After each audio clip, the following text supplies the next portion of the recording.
picked up on it a few weeks before I think most people did at this point. So yeah, we're gonna have on the lower end corner on the blue is gonna be the Spaniard, is gonna be VortiX. Yep, the StarCraft and Warcraft 3. I guess you would almost call him a legend at this point. Ooh, game's paused for me? I don't know if it's paused for you. Let me check real quick. I went into the settings real quick, so that might have been it. Oh, right, yeah, because we're in a group, so that will do it I for guess I both of tie us. you up. Yeah, No it's problem. fine. Well, that's good, because it means it keeps us on the same page. Yeah. So yeah, on the red, it is gonna be an Australian. It is gonna be HuT, one of the highest rated Australians right now. Yeah, I think it's really him and Probe that are the two big Australian players right now. I think so. There are a bunch they have the prestigious title of being the second most the second biggest nation, or the second nation with the most players in tournaments, in the tournament rankings. So they are getting out there. They have two local tournaments to practice with. They have the OSHA Weekly and the C2F4 Fortnightly. So those two events are kind of being the sort of seeding ground for these players in Australia and in that oceanic region. All right, well, let's take a look at, the obvious thing you look for in a Roos versus Roos versus anyone game really is how the hunt is going. Yeah, it is that 5 minute, who is going to be pulling ahead when it comes to the hunt, because even though there is no marker, you can think of the Mongols in this matchup as having a hunt bonus, and every hunt they deny is one that they're getting in their favor. So it is very interesting to see, primarily if he's going to be able to get, if VortiX is going to be able to get, HuT is going to be able to get up to the 500 mark, because that is the big one that you want to deny. Yeah, I mean, well, you don't need to do too much work to get the denial on the 500s. Like if you clear like 2 deer camps, then like you pretty much stop them reaching that. But Yeah. we're actually seeing something interesting from VortiX where they scouted the deer with their can, didn't kill them, and now have like a scout that's come out a bit later to clear them. I think they realized that they're quite safe as pocket camps, but oh no, HuT's actually gonna find these. And Yeah. I believe, yeah, they saw one of the camps getting cleared, and now they see the other camp, and they're like, yeah, I'm just gonna do this right now. And that's actually, I think, a little bit of a blunder from VortiX, just allowing the second deer camp to get cleared by their opponent. Yeah, at the very least, it will get the hunt the second level of the bounty pretty early on. You would have ideally wanted to delay it to like the 5 minutes, but at this point, it is going to be very hard to do that, because you Oh, still have a couple of sheep. 230, and yeah, just needs to kill either a wolf or a couple of sheep real quick and oh, get that hunt done. But he has 4 sheep coming in right now, and those are gonna get slaughtered real quick for that bonus. yeah. And look at this, we got Tower Rush coming out from VortiX. Tower rushing has been a pretty big staple of the Mongols so far in quite a few games. It seems to be a really good strategy if you want to overwhelm your opponent, particularly if they're playing Rus, a civilization that is not gonna be sort of expanding too much. You can contain them a little bit. Yeah, I mean, I've definitely been talking to people playing Mongols, and they've been saying that, like, Rus is probably, like, one of the civs that they get the least out of when they Tower Rush, but this is actually being really effective on this wood line. Yeah. It actually covers both of the native wood lines for HuT, which is pretty good. Like if you try to send the villagers down to the second wood line that is a little bit down and to the left of HuT's base, you're gonna have a little bit of a problem with it being very exposed again. Yeah, and that's it as far as wood lines. There is absolutely nothing in any other direction. Like you're talking going to the center of the map to try and get wood otherwise. So Yeah, this the is good old dry Arabia. yeah. Oh, I mean, yeah. This is, I would almost say, like bad luck to have the wood line like this. Yeah. Yeah, kind of. If you look at for a second at the woodline of VortiX, it's not like he has it much better. He has one next to his base, but that is mostly because he can move his base. And then he has two, but they are way up in front of his spawning location, which is a little bit more risky. So if this goes into the long game, I think VortiX is the one that actually has the worst position when it comes to keeping a good wood supply. Yeah, that is true. Like, 'cause yeah, once that initial section of wood runs out, you are, I guess, stuffed as far as like you gotta really expose yourself to get more woods. But Yeah. we have to get to that point first. I guess we'll see if that happens. And yeah, this tower's actually being really quite effective. I think, is that hunting cabin actually gonna go down? Probably not. You can, like, it's gonna be a drain on HuT's resources either way, because if you need to repair it, you're gonna be using wood to repair it, right? But at the end of the day, it is a house. It's not like it's attacking the lumber camp or some sort of structure that could potentially be a little bit more valuable over the long run. A house, you can just build another house. And he's actually gonna be using the resources, but he's gonna get retargeted and the bill Oh will go down. No, no! just on 2 health. That villager is bleeding all over the place, but he's still gonna be collecting wood and doing his freaking job. That does mean though that anything that tries to repair that hunting cabin is gonna get peppered with arrows. Yeah, and now the second tower is also in reach. So those arrow slits, oh, they don't have arrow slits yet, but They they have enough will. range for the wooden fortress, yeah. Yeah, as soon as those get arrow slits, that wood line is, I almost want to say done for. There's just so much coverage Yeah. on it. I think VortiX could actually retarget into the villagers now. I think they are in range. Not entirely sure though. Maybe once that tree that they are chopping at the moment goes down, they will be in reach. Yeah, I mean, I think it's almost a sight thing more than a range thing. I'm gonna have a little check here. Can Vortex actually see what's going on? No, they can't actually see the wood line, and that's the one thing Oof. that's kind of like preventing it. They can see around the hunting cabin, but they can't see the wood line. Oh, but here comes the scouting falcon. But I think it didn't go off in quite the right place to allow those towers to hit the wood line. That said, it did allow like complete vision of like the rest of the base, so they have a very good idea of what's going on. These towers can hit the archers from so far away. Wow. Oh, and there is a villager going down now for HuT. And you can see how VortiX realizes that the second wood line is in a bad position. He tried to build up a tower there, and it was denied by HuT. And HuT needs to do that. He cannot afford to get completely locked out of the wood lines. He literally doesn't have anywhere else to go. Oh, And yeah, the wood line was abandoned. He's moving all of those villagers to where? To the hidden forest, all the way at the other side of the map. The one that it has the little berries with it as well. So being forced to stretch out his villager count really far. That is going to be hard to protect if VortiX sees it. And I think he at least has a bit of a guess as to where he went. He's taking a look right now, and he might see it. oh, The Khan might see it. oh, but the count runs into a group of archers and a little bit slow to react. I think it's gonna go down. Oh, Yeah, he's dead. but it does scout this extra wood line. Yeah, and that is, besides the fortress, that is a pretty easy location to deny with something like horse archers or just normal archers, because you can get them walking through the hidden forest and then attack the villagers as they're chopping it down. Yeah, and like losing the can to find that is like actually a pretty good trade because the can's gonna come Yeah. back. It's only out of the game for another 90 seconds, so not really the end of the world. And yeah, now Vortex knows this is a vulnerable spot I can harass. And then HUD going up with the Abbey of Kings, obviously pretty standard build for the Rus, and he wants to get that age advantage simply because it would mean better armor and potentially better siege when it comes to a big fight.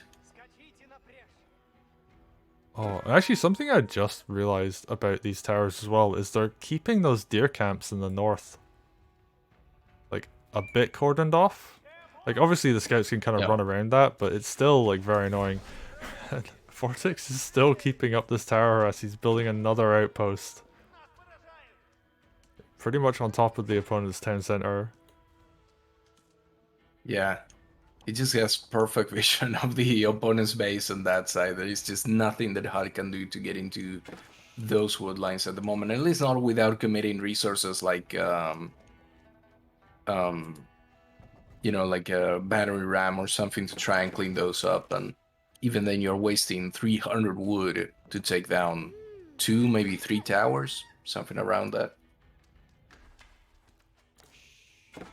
And something, while all this was going on, there was some pressure on that hidden forest. VortiX, I think, tried to build a tower. Got caught, but it did force another wooden fortress to come out from HuT, so HuT actually having to spend quite a lot of resources just to defend one wood line. Alright, and now we The thing have... is that, yeah, as time goes on, this is gonna be going more and more in favor of HuT, I think. Like, he doesn't have good wood lines and things like that, but he is an age up, and he can come back from this if you make sure to not overextend. Like, at some point, there is gonna be a pivot where HuT is gonna be in a little bit more of control when it comes to the map and the sort of units that he has, but he needs to be careful to not get overconfident, because those OVUs, when they have the production buildings next to them, they can produce double the units, and whatever army VortiX loses can be rebuilt super quickly, like much quicker than one might think. Yeah, and there was a small trade, and we're actually about to go into another fight right now. Oh, archers hitting the scouts, unfortunately. They really need to hit, like, anything else. And Khan goes down. It's still the feudal age Khan, so it's pretty easy to get sniped. And these archers, they're just going to get chased down. I think that's just a warrior monk and a couple of scouts at the front, but they're just going to run back to that tower. And, oh, extra bit of arrow fire coming in here. They're doing some good damage. But anything they don't kill, like, the monk can, in theory, heal it up over time. I don't know if that's actually going to be the case. Oh, some archer reinforcements getting caught here. Bad rally point. Yeah. This is the moment that I was talking about. HuT is gaining map control rapidly, but he needs to be careful because the Mongol units, as soon as VortiX decides that he wants to switch his production from a purely economical one to a military one, he can do so super quickly. So he needs to be careful of that and not lose too many units in this particular raid. Yeah. And trading, was it 2 scouts for a few villagers? That's not too bad. The horse archers are the expensive bit that you want to keep alive. And VortiX has... This is actually... Oh, sorry.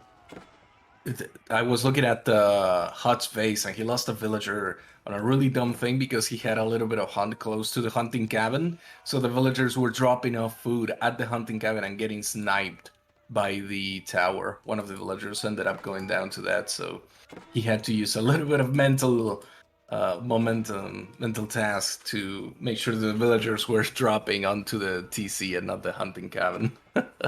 Oh, I actually just realized that that tower has actually killed a lumber camp at this point, and it might kill the hunting cabin as well. So it's actually generating resources at this point. Oh, but these horse archers denying the gold right now, killing another couple villagers. VortiX is very much locked down in their base while these horse archers are doing their thing. Yeah. That said, we've got the Castle Age Khan, and the Veteran Khan can pretty much solo all of this if it's given enough time. It outranges them, it has more speed because of this YAM network. It has more damage per arrow. Oh no, actually it has the same damage right now. Upgraded, it does more damage. And if you pop the attack speed arrow with the Khan, it's like it has a machine gun. It just like mows armies down by itself. It's ridiculous like how good the Khan is just by itself as a unit. Yeah, it's picked off one horse archer. It might get another one. Oh no, it's hitting the... Oh, it does! It gets the right one. So that's it, killed 2 horse archers. It might get a third by itself. And yep, third one goes down, and yeah, the Khan can just indefinitely kill these horse archers.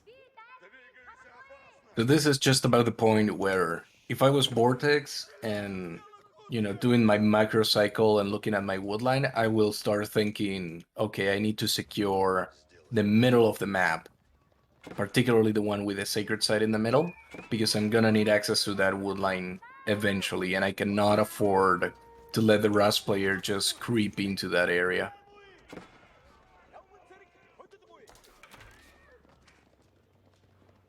Oh, Khan picks off another horse archer by itself. Yeah, it's just gonna keep running around. It has so much scouting information as well, so this outpost defending Vortex's woodline. Villagers were already in it by the time the horse archers arrived, so. Yeah. But I mean, HuT just has so many horse archers at this point that okay, the Khan kills one occasionally. Some of these are running into towers now and again, but they're still giving HuT map control. Yeah. And let's take a look. The thing is that the hunting cabin went down at HuT's base, so that is going to be a little bit of a delay on things. And does he have any other hunting cabin? I would imagine he does.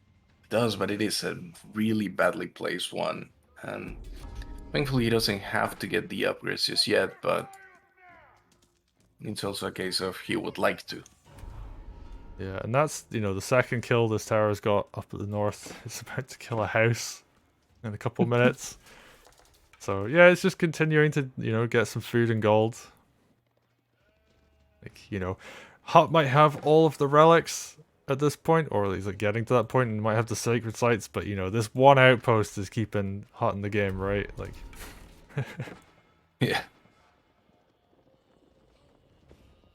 Well, getting all 3 sacred sites is gonna mean that Vortex has to push out at least within the next 10 minutes from the point that they are captured. So it is a bit of solace in HuT that, he can force a fight. It's just about taking a good fight, and we might be about to see one if these archers and the Khan wants to take it.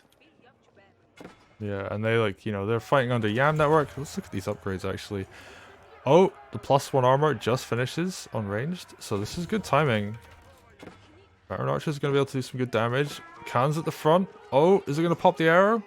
Yeah, it does. Oh, these are going to be so strong. Popped out the defense, which means that right now those archers are taking a third of the damage they normally would. And they're getting right up and close to those horse archers. Oh, yeah. It seems like, yeah. This is going Vortex so is just well. happy to trade. Yeah, Vortex doing so much damage, and a Lancer comes out in front now. And yeah, the archer count's getting really low, but that one Lancer at the front means that the horse archers actually have to, start kiting, because the Lancer will probably kill most of this by itself. Yeah. And this is what I was kind of worried about, because, like, sure, he lost a ton, like, Vortex lost a ton of archers, but you can see that one archery range is already within range of the Ovu, and is going to be double producing archers really soon. So Vortex can build up his army at half the time that that HuT can, even though HuT has so many ranges. It's still gonna be problematic. And now Atrevius is getting rid of the tower, just so that HuT can get back to the original wood line. Oh, just in time as well. That house was actually about to catch fire. Oh, but while all that was going on, Vortex knocking down all the sacred sites. He had some lancers go out and take them out. So there goes all that gold income. I mean, obviously there are actually only 3 relics in the abbey. I don't see. It is 2+1 for. Is 1+1 for each player, so only 3 available in this map. There's one on the bottom corner. More? Oh, it might be 2+1 for each player. Yeah, there is one on the side of HuT. But yeah, like ideally what you want is to have like at least 2 of the sacred sites, lots of relics, like all of them if possible.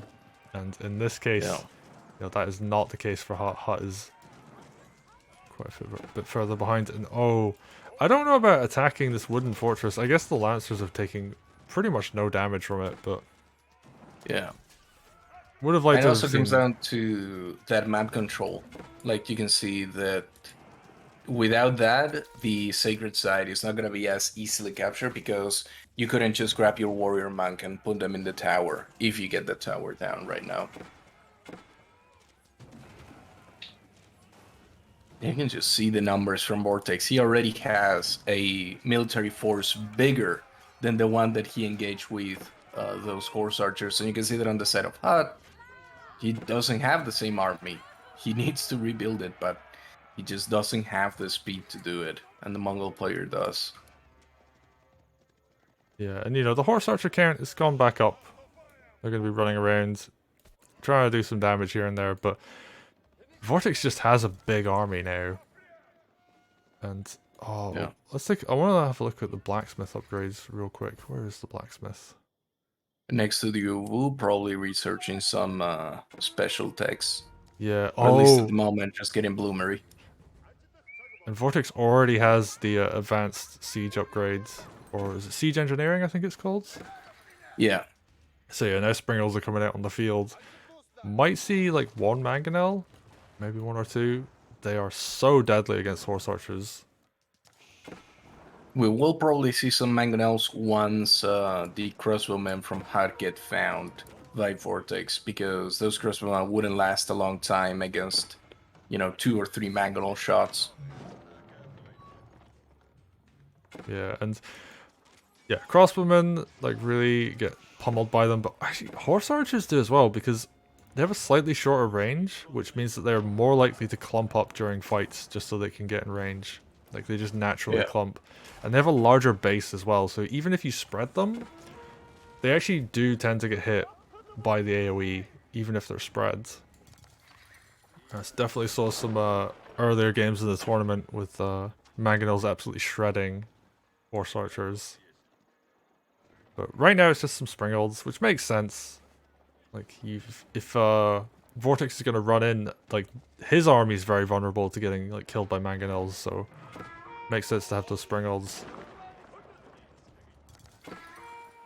And here's the engagement on the base. It's not gonna be a war just yet. The horse archers and the warrior monks are on the other side. Oh yeah, he's just gonna Treb dive in will and get go that down. Treb. Yeah, Treb goes down, and now yeah, the big fight. Con arrow gets popped. So many horse archers are getting absolutely murdered by these archers right now. Vortex Yeah. just running in, and I think yeah, this is pretty close to being GG. The army's just Yeah, getting completely cleaned up.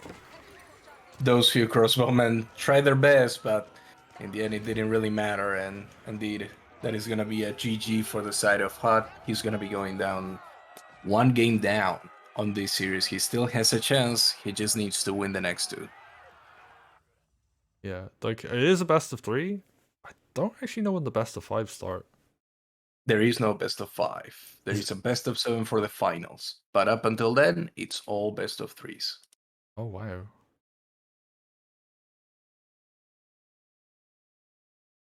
So yeah.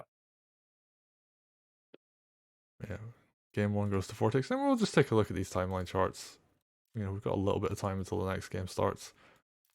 Let's look at the village account. Actually, pretty even. There was like a little bit of harassment on both sides, but generally they were very even up until the end. Yeah. You can see in the military count when HuT took control of the map, and VortiX wasn't worried at all because he had enough towers to like defend his own base.